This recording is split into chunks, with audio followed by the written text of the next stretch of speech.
Olá! Começa agora a 10ª edição do Correspondente Local do ano letivo de 2022, telejornal laboratorial do curso de jornalismo da UEPG. Eu sou o Cadu Mendes. E eu sou Lilian Magalhães. E nessa edição do Correspondente Local você confere.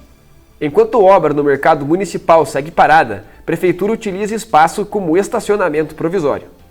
Assistência à saúde mental de mulheres migrantes marca atividade promovida pela Caritas. Cineastas discutem as principais dificuldades na produção audiovisual.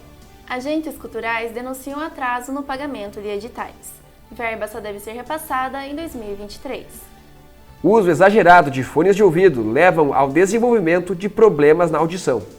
Está no ar o Correspondente Local.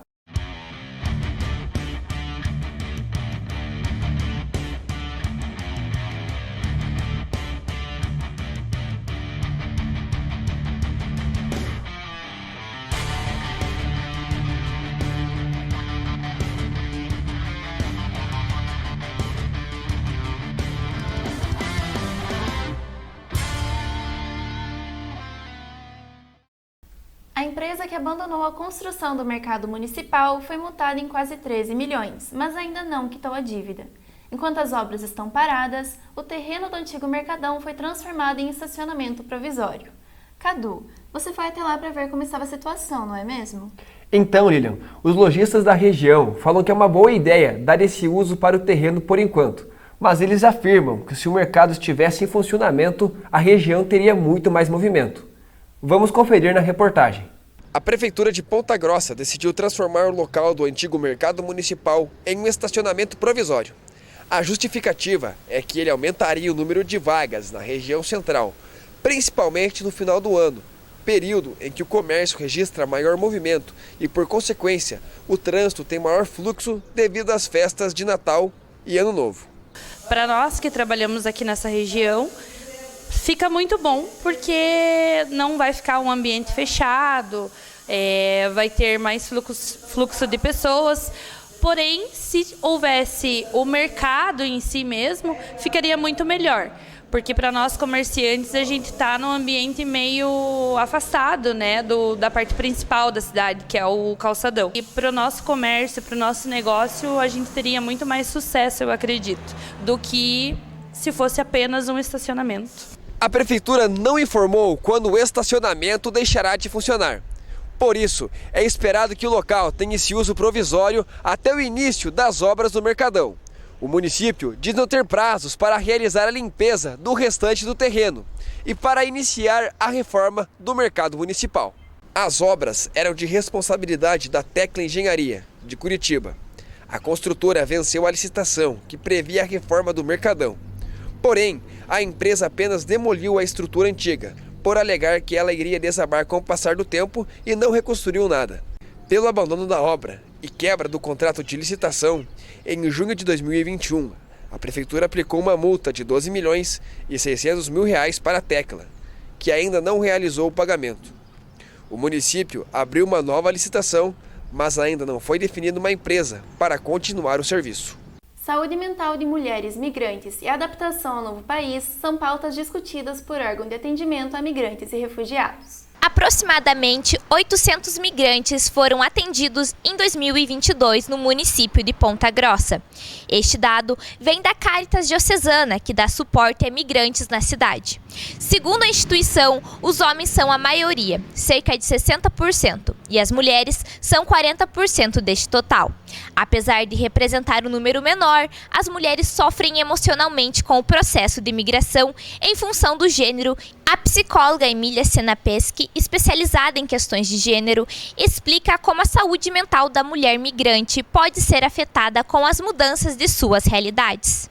Se enquadrar, né, uma nova realidade, né, essa sensação de deslocamento, uma sensação de não pertencimento, né, uma sensação também de que muitas vezes, dependendo de como essa mulher é recebida, né, desde a cidade, que políticas públicas ela consegue acessar ou não. Então a gente percebe que os principais sintomas vão ser insegurança, o medo, muitas vezes, uma ansiedade.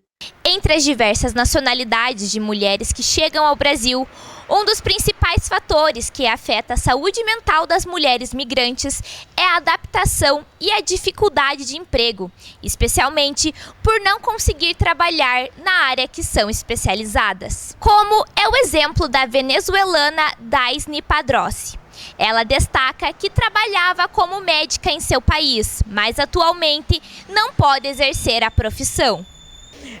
Os primeiros dias eu fui, complicado, porque eu tive que trabalhar de tudo, um pouco, sabe? Mas o trabalho não é mau, ninguém. Só que eu gosto de trabalhar como médico. Eu trabalho aqui no restaurante, vendedor porta a porta, complicado. Mas eu deprimi. Eu fiquei muito triste porque eu tenho dois filhos, mas eles ficaram na Venezuela. Eu tive que viajar sozinha, só com meu marido. Mas graças a Deus, depois as coisas foram melhorando. Como uma forma de contornar o isolamento social e os impactos do processo de imigração, a assistente social da Caritas, Érica Francine Pilarski, desenvolve projetos de acolhimento, como as rodas de conversas com mulheres migrantes, o Projeto Girassol. Para ela, dar espaço para ouvir essas mulheres contribui para a autoestima e a validação dos sentimentos femininos. E aí a gente percebeu que a gente precisa dar esse apoio para elas, né? Porque elas têm muitos traumas, muitas feridas nesse processo, não só de sair do seu país, nesse processo de imigração, mas como feridas pessoais lá, enquanto elas viviam no seu país de origem.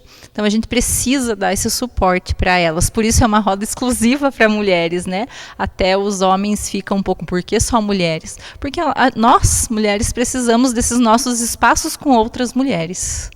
Com a realização do Cine dos Campos, primeiro festival de cinema de Ponta Grossa, cineastas discutiram as principais dificuldades em produzir audiovisual na cidade. Segundo a 22ª Pesquisa Global de Entretenimento e Mídia, no Brasil o mercado audiovisual tem a perspectiva de crescer 4,7% nos próximos 2 anos. Para que esse aumento aconteça, investimentos por parte do poder público devem acontecer. Uma das ações federais que representou o desmonte do audiovisual e do cinema em nível federal foi a ausência de investimentos na Agência Nacional de Cinema, a Ancine.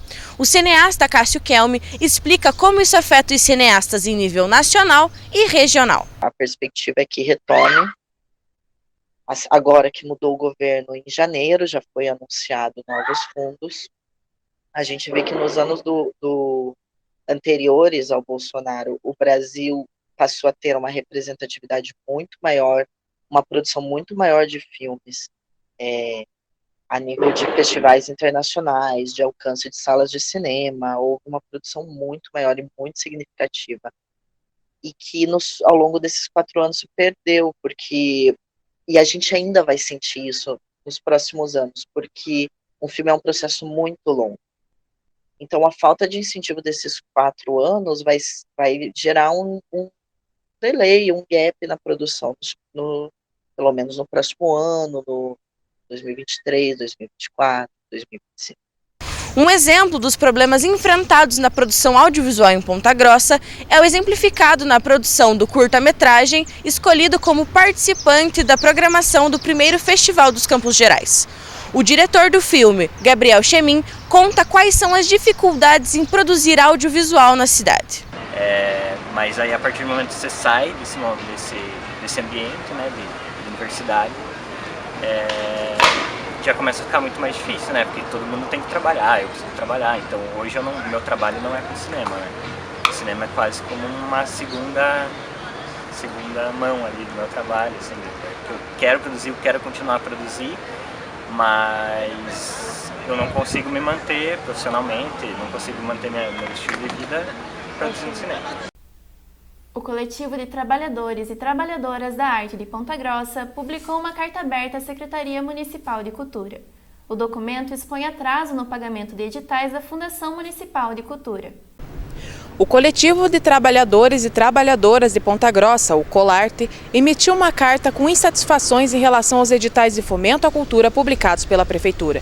Entre as principais reclamações estão o atraso no pagamento do valor previsto no documento e o prazo estipulado para a realização de atividades culturais. A carta foi enviada à Secretaria Municipal de Cultura no dia 14 de dezembro. Ao todo, 11 editais foram listados com algum tipo de problema. As áreas afetadas são audiovisual, fotografia, artes visuais, teatro, dança, literatura, música e cultura popular. O documento também trata da dificuldade de diálogo entre os contemplados no edital com a Secretaria, o curto espaço de tempo para a execução dos projetos e a quantidade de retificações dos editais. O coletivo também destaca o atraso nos pagamentos dos projetos já realizados em 2022. O pagamento desses trabalhos devem acontecer somente em 2023.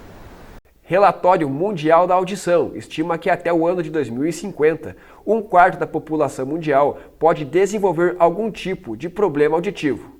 Lucas Ribeiro conta os detalhes. O primeiro relatório mundial da audição feita pela Organização Mundial da Saúde estima que até o ano de 2050, 1/4 da população mundial pode desenvolver algum tipo de problema auditivo, como, por exemplo, algum grau de perda da audição.